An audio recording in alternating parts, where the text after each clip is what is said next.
Hey friends, it's Jessica from Three Rivers Homestead and welcome to week 2 of the Every Bit Counts challenge. I'm going to show you everything that we preserved this week.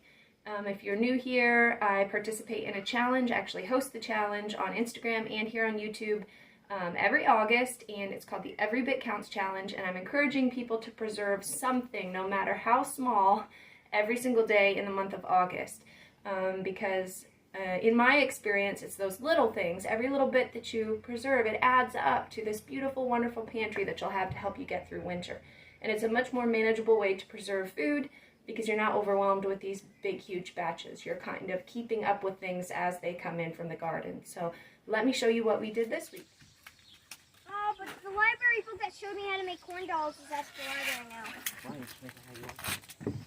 It's Sunday, and today I'm going to work on preserving this corn. I picked it up at a local farm stand, just about 6 dozen ears. And so I got the kids they have shucked it all for me, and I'm going to work on making, first I'm going to do some corn salsa. I'm using up some of my just random tomatoes from the garden. I've got some peppers, an onion, garlic. I'll probably add some cumin and oregano. Obviously the corn, a little bit of sugar and vinegar, and we're going to can that up. And then whatever is left over from this corn will just be canned and then pressure canned. And then from the cobs, I am going to make corn cob jelly. The recipe is coming from this book right here. I will link it in the description below and take you along for the process of making it. My wonderful helper Gracie, right here, say hi. Hi. She helped me get the tomatoes, the peppers, the onion, and the garlic all diced up, and we kind of like our salsa chunky, so that's how we have all of that. And now she's working on taking this corn off the cob. Why don't you show us the tool that we use, sister? So this is from Pampered Chef. It was a gift my mom got me years ago, and it has been wonderful for preserving corn. It really helps you get it off the cob pretty quickly and smoothly. We just put it in a bump pan like this and strip it right off the cob.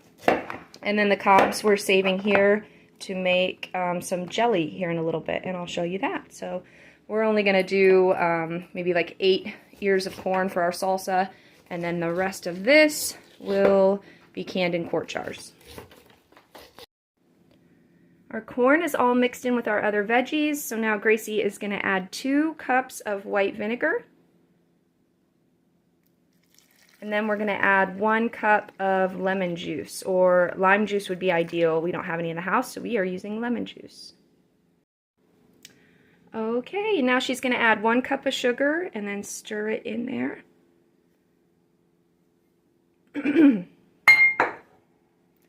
And then we're going to add a tablespoon each of cumin, oregano, salt, and pepper. And that should do it for our salsa here. We're going to get it in some pint jars, and then we'll water bath it.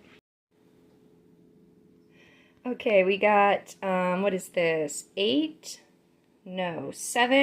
full pints of the salsa that we're going to can up. We'll process this for 15 minutes in the water bath. And then we had just a little bit left over that this will be for snacking right now. I think Gracie and I will probably enjoy that as a treat for all of our hard work. So I'm going to get lids on these, get them in the water bath for 15 minutes, and then we're going to move on to the next project. We've got our salsa here in the canner, and that's working. And then I'm getting a head start here on my corn cob jelly. This recipe I'm using doesn't use pectin, but it does have you boil down some sour green apples in order to create the pectin, because apples do contain high levels of pectin. So I have about 3 pounds of apples boiling in 6 cups of water here, and then I'll let that go, I think they said for 30 to 40 minutes, and then I'll strain out all the apple bits, and I'll use this liquid for the corn cobs. I have 12 corn cobs cut up and ready to go. And then while all that's happening, now I'm going to get the rest of the corn off the cob and into jars to pressure can. The salsa, I just started the timer for 15 minutes. It's at a rolling boil now, and my liquid apple pectin mixture is just about done. In the meantime, I was working on getting my corn in jars here. When I can corn, I just take it off the cob and I fill my jars with the raw corn and then raw pack it with water, remove all the air bubbles, and then I'm going to pressure can it for 75 minutes. Ideally, if I had a different type of stove, I could be running that canner right now while this is finishing up, but I don't know if you've ever noticed, I do can on a glass top stove, and I've had great success with that. I've done it for over a decade and have never had an issue. The one thing I do is I only run one canner at a time because I worry about cracking it if it's too heavy. So we're going to wait until that canner's done and then get this going. And then I've got these corn cobs for jelly here, and the rest of my corn cobs are over here in a box. These will go to animals and they'll peck off any little bits of corn that are left and enjoy that and compost the rest for us. The apples have all cooked down and I've strained it out, and I have the juice left behind that contains all the wonderful pectin that will help my corn cob jelly set. The juice, I don't know if you can see down in there, the juice has been returned to the pot, and I added my corn cobs here. This was a dozen corn cobs kind of cut up into pieces. And then this will boil for 30 minutes and cook these down. I'll stir it so that, you know, the bottom and the top kind of get mixed around in there. And then we'll have the beginnings of our jelly. The corn cobs boiled for about a half an hour, and now I've strained that out, and I have the leftover apple juice and corn cob mixture that I need to put back on the stove and add my sugar to. Now I really should have strained out some of the little bits of corn, but I'm not that worried about it. My kids will eat it. It's just jelly. So we added 2 cups of sugar and a tablespoon of lemon juice to this. We're going to bring it back to a boil and get this in jars. Corn cob jelly turned out, it's nice and thick. I got 3 half pints out of that recipe, which is nice. It's a really pretty yellow color. So I'm going to get this in the water bath and I'm going to process it for 10 minutes. Alright, and that's it for today. We got 6 quarts of canned corn. There were 7 pints of the corn salsa, but we opened one and had one as a snack later on, so there's only 6 left. And then we've got the little 3 half pints of corn cob jelly. Not bad for the first day of the week. Alright, it's Monday, and our first preservation project of the day. Today we are dehydrating corn. So corn that you dehydrate needs to be blanched. So what you're going to do is take your corn on the cob and boil it for a couple of minutes, and then hit it with some ice cold water to stop the enzyme action. Take it off the cob, and then you're just going to line your dehydrator sheets with it. And then we are going to dehydrate it on 125 for about 12 hours. So we're doing this in the evening so the dehydrator can run overnight. And it's as simple as that. We'll show you tomorrow what it looks like in the morning.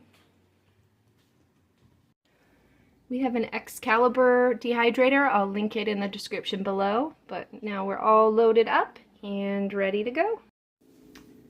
Hey friends, it is Tuesday and our corn dehydrated overnight. I had it in there for about 12 hours, and by the time we woke up this morning it was completely dry. So we're going to show you kind of what that's like. Hey girls, show. See, it's dried, like crispy, kind of shrunken little corn kernels. So I could use this a couple of different ways. I could, if I were out of the other whole corn that I use for grain, I could grind this in my grain mill and use it to make a corn flour. But since this is sweet corn, it's actually better to use, you know, as a vegetable, a side dish. So all I would do when I want to use this corn is I would rehydrate it in some water. It'll take anywhere from 15 to 30 minutes to rehydrate it. I'll just dump the jar of corn into a bowl with water. Now the hotter the water, the faster that will rehydrate. So using boiling water is even better. But usually what I do is if I'm making a soup in the middle of the winter where the water is already warm and boiling, or the broth or whatever, you know, I'm using in the soup, I can just dump the corn kernels right into it like that, and it will rehydrate as the soup is cooking. So it's a great way to keep the corn shelf stable, to not have to use canning lids, and to not have to use your freezer. So we're going to go ahead and get this in jars and get it on the shelf.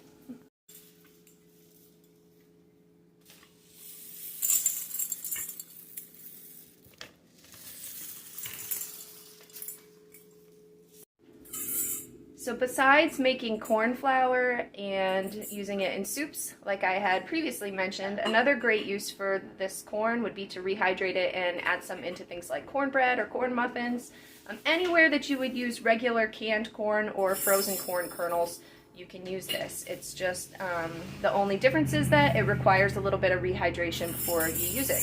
If you just were to throw these dehydrated corn kernels into your corn muffin or cornbread batter, because they're dehydrated, they're going to absorb a lot of the moisture that's in that batter, and it's going to give you a really dry consistency. So, you know, you would either need to add extra liquid if you're going to throw the dehydrated kernels in, or, you know, your best bet is to rehydrate it before you use it. We ended up with 2.5 quarts here of the corn, and that's great. Every little bit counts. So we'll put those on the shelf, and that'll be a nice addition to the pantry. Okay, and now today for, what is today, Tuesday? Tuesday's preservation. It's been a really long day. We had our azure pickup today, and my son Gabriel had an allergic reaction on the way home. It was rather scary. He's allergic to dairy and apparently reacted to some dairy in the glue that was on a drink bottle on the adhesive of the label. So we were dealing with that all day. It's now the end of the day. Things are winding down, and I'm like, I forgot to preserve anything. So we just did something really quick and easy. Back here, I sliced up some cherry tomatoes and got them on dehydrator trays. And then I put some blackberries from our garden. I'm going to put those in the freezer. So I just didn't have enough energy today at the end of the day to do some canning. So we're going to save that for tomorrow. But I had committed to doing something every day. And so this is at least something. Every little bit counts. So, all right. Now it's time to get Benji to bed.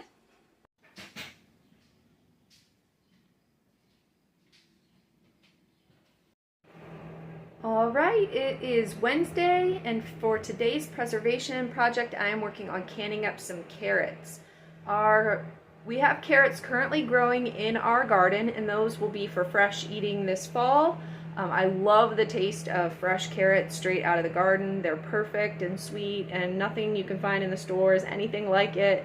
So I would never want to waste my wonderful homegrown carrots on canning.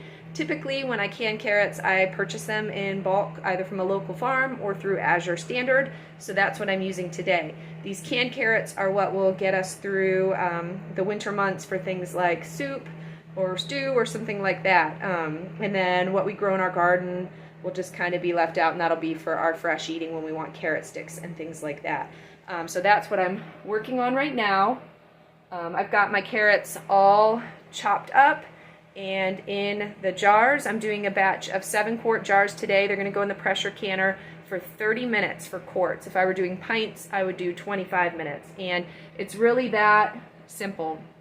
You just slice your carrots, make sure they're thoroughly cleaned, slice them, and then I'm going to fill the jars with water, raw pack them. I'm going to leave an inch of headspace here at the top. With these, just make sure you remove all the air bubbles and leave appropriate headspace, and you're going to be good to go. So I'm going to get these filled with water and get them in the canner.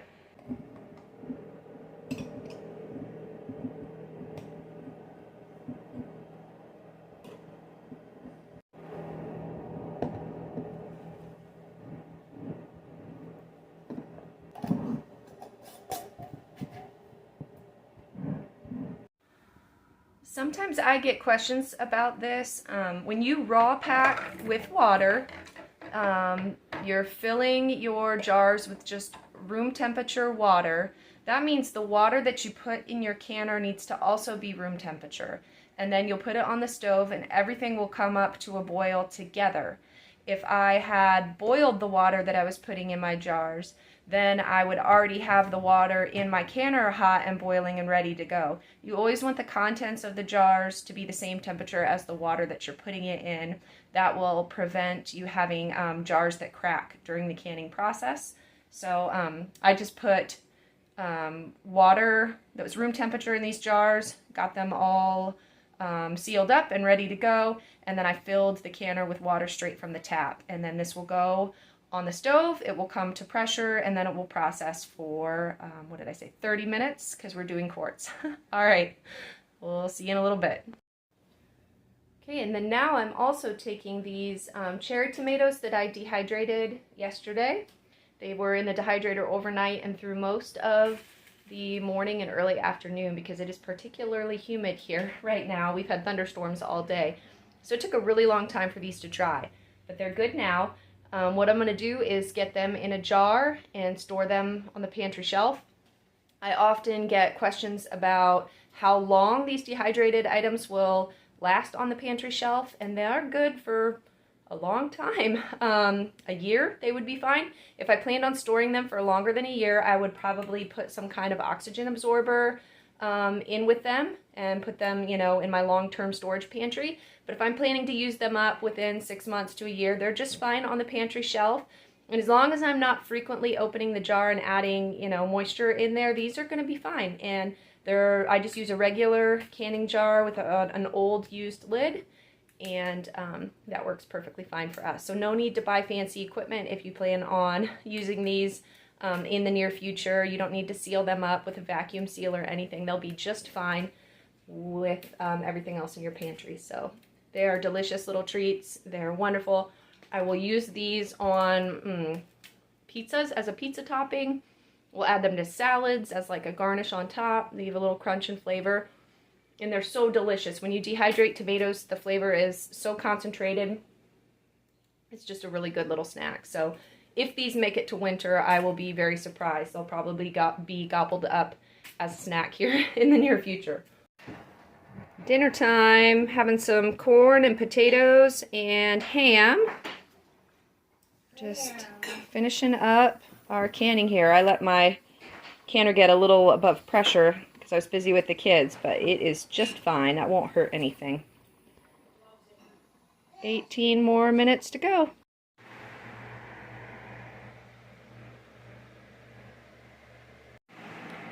Alright, it's Thursday, and today for the challenge, I'm going to be preserving these cayenne peppers. They're starting to really produce. I gave away a huge bag of these to a friend over last week, and I still don't know what to do with the rest of them. So I'm going to make a cayenne pepper sauce for Adam today, and that's how we're going to use these up.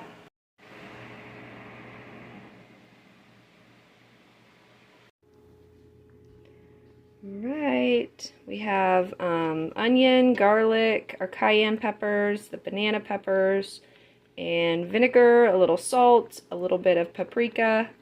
I think that was it. And it's been kind of simmering here. Now I'm going to go ahead and put it in the blender. It's all blended up, and ooh, the air is spicy in here, but it looks wonderful. I'm just going to go ahead and put it in jars. What I could do is strain it when I put it in the jar, and all the solids would be left behind. But all those solids are extra nutrition and flavor, and we don't mind if it's a little chunky, so we will just leave them as is.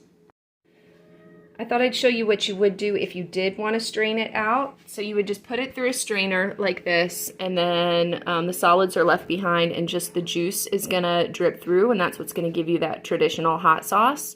And then let me show you, the solids that end up left behind will be like a pulp that you can freeze and use for things like chili. Let me show you. Like this. This is a hot pepper pulp cube from last year. And we would just toss these into chili, and it would have the same effect as a hot sauce, but it saves that pulp so you don't have to waste it.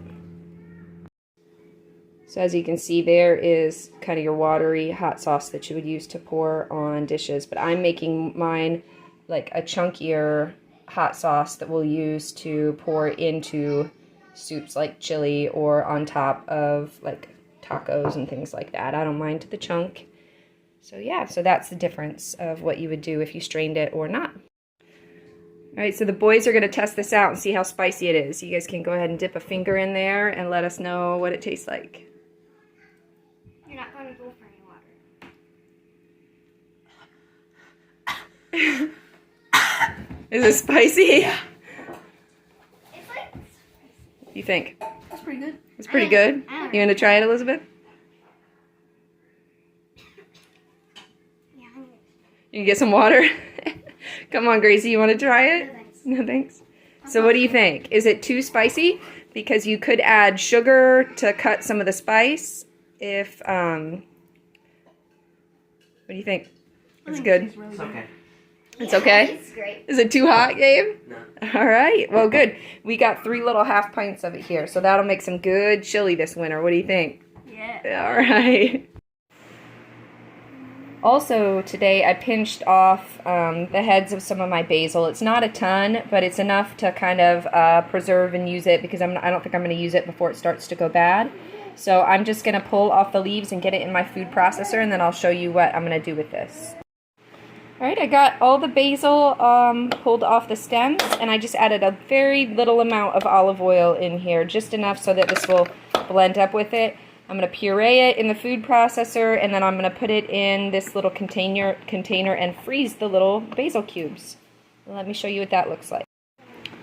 All right, so that was not a ton of basil, but this is an opportunity to do something with it. I'll use these cubes. We're going to freeze them, and then I always can my tomato sauce plain. So when I want to make some spaghetti sauce, I'll just pop a couple of these cubes in for my basil. Or if we make like focaccia bread or pesto pizza or something like that, I've got it all ready to go. Hi, Benji. Hi. Yep, so we're going to get that in the freezer. Say hi. Woohoo, it's Friday. All right, and we had a really long day, so I'm trying to get something done, something preserved here. I just sliced up some carrots, and I'm going to blanch these. By blanching, that means once this gets boiling, I'm going to toss these in the boiling water for 2 minutes. Then I'll drain them out and shock them with ice cold water. And then after that, we're going to get them on these dehydrator trays. Okay, so just a note about blanching and why it's necessary. With something like carrots, when you're going to dehydrate them, blanching will stop the enzyme action a little faster on the food and will help the carrots retain a little more color when they're in the jar in the pantry. And also I find that when you rehydrate them, they will have a better texture after rehydration. That's pretty much true across the board with most vegetables that you're going to dehydrate. And also with freezing vegetables, it's gonna help them retain color, flavor, texture, and while not blanching them is perfectly fine and the food will still be edible, it just isn't gonna be as high of a quality food when it's all done. Oh my goodness, someone's getting tired. So that is why we blanch. I think the only vegetables that I don't blanch before I preserve them are things like leafy greens, like kale. I also don't do it with my okra. I'm trying to think if there's anything else.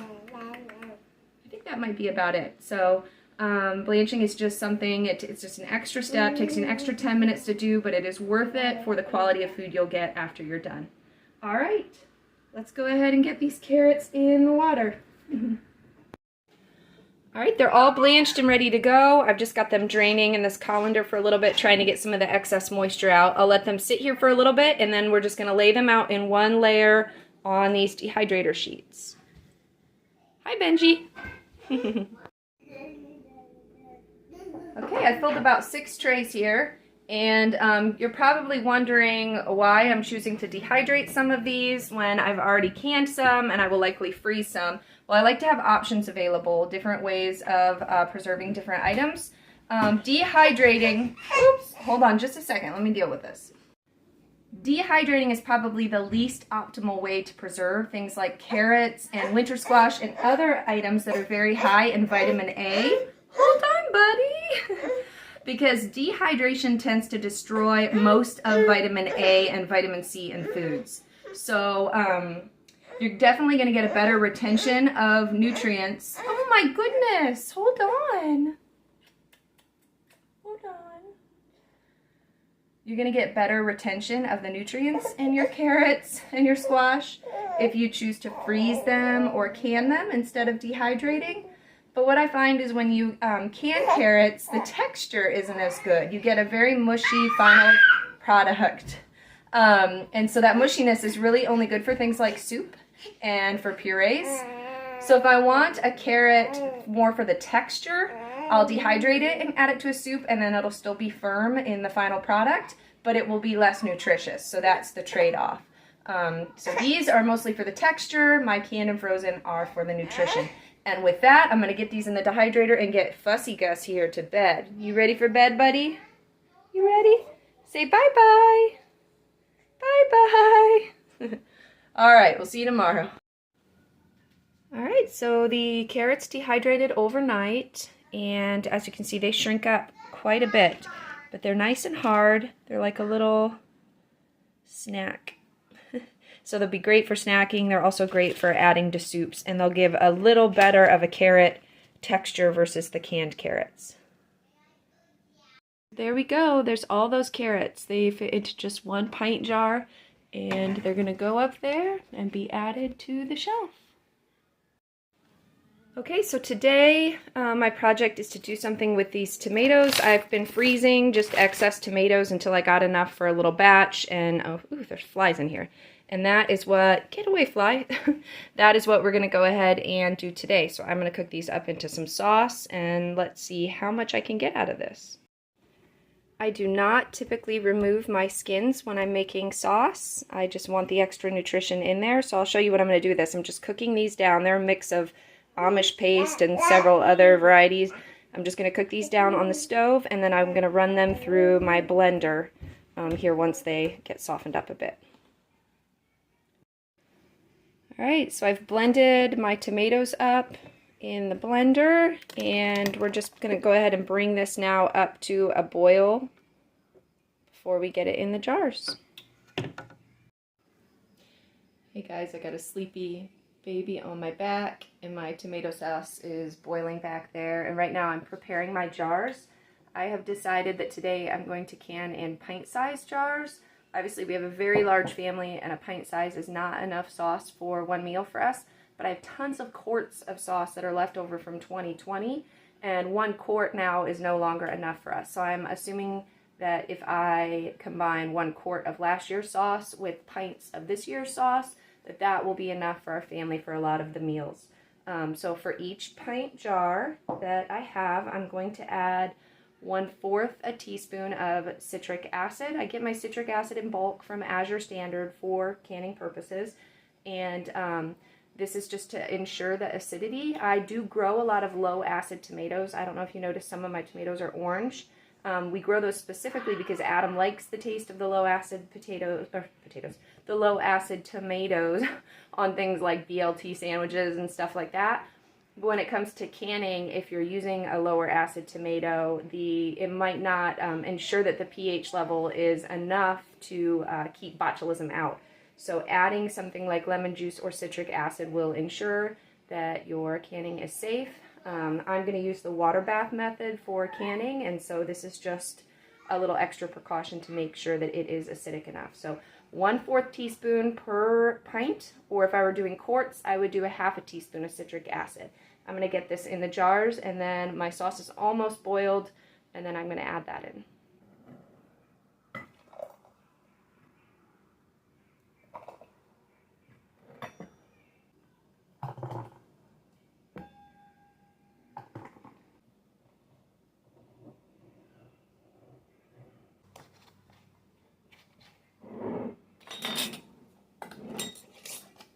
All right, and we're going to get these boiling here. They're going to process in the water bath for 35 minutes. All right, and that is what we were able to do this week. I'm very happy with what we were able to accomplish, because we are a family that normally very rarely leaves our home, but we just randomly had a week where we were gone 3 days out of the week away from home for various appointments with orthodontist and speech therapy and a couple different places. And so it's really hard when you're not used to packing up, 7 kids and getting out of the house by the end of the day when you get home. It's hard to muster up the energy to do some preserving. So I'm happy that we were able to accomplish what we did. I haven't really gotten into any of my large batch canning projects yet. I have peaches to do at the end of the month.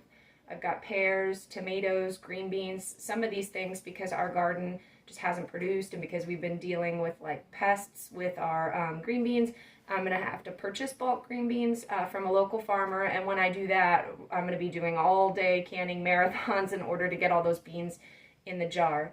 And that's sort of why I prefer this type of small batch preserving, because it's really hard as a busy mom to take an entire day to can a bunch of food. I much prefer to, as I bring things in from the garden, just do a small batch here, a small batch there, all throughout the harvest season. And that just makes it much more manageable, and then I can still care for my kids well on those days instead of kind of having to, you know, stick a movie in to babysit them or have the older children watch them for me so that I can get the work done. It just, anyways, that is the whole point of the Every Bit Counts Challenge, is to make this manageable for you, to make food preservation fun, and to help you get through your harvests. So, all right. I guess I put him to sleep. Hopefully this was much more enjoyable for you. I'll hopefully be able to do the same thing next week and show you what we were able to preserve. But until then, have a blessed week, folks. Bye.